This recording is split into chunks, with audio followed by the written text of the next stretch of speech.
You'll read a lot about this in the Old Testament, this whole situation of the high places, the high places, the high places.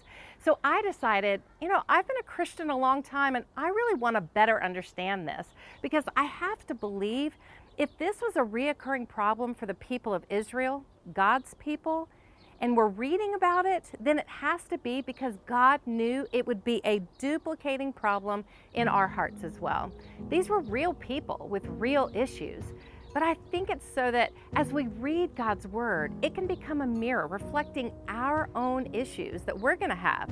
Because these aren't just problems of the people at that time, it's a problem for people all the time. So I did a little digging on the history of these high places with the amazing theological guru we have at Proverbs 31 Ministries, Joel. I went to him and I just said, Joel, help me figure out the high places. I really want to better understand the history of them and how do they relate to us. I want us to process through some of the information from my discussion with Joel. Egyptian and Mesopotamian gods back in this day were revered for getting stuff done. The people of Egypt and the people of Mesopotamia, which includes the Canaanites who worship Baal, like we talked about in session 1, they had gods that they would go to for very specific things they wanted done in their life. And it's actually echoed in the children of Israel when they made the golden calf. You see, they were emulating what they'd seen done when they were in Egypt. I imagine the Israelites during their captivity, they observed the ways of the Egyptians and the other nations in the ancient Near East. They saw them worshiping idols, including images of bulls or golden calves. And it must have seemed like to them, wow, these countries have it all. And so it's kind of like the thing of the day. If you're going to have an issue in your life, then you go to the God that can get that issue fixed in your life.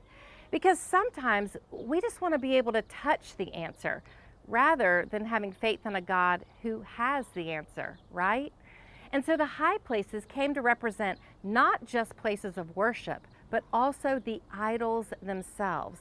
This is really about the things that we revere, that we think are actually doing something good in our lives, that we want done. And here's the thing about what we revere. We will become like what we revere. And it'll either lead to our ruin or to our restoration. So it's very important where we place our affections, where we place our reverence.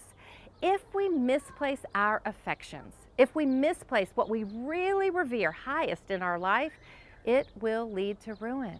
However, if we properly place our affections on God, it will lead to restoration.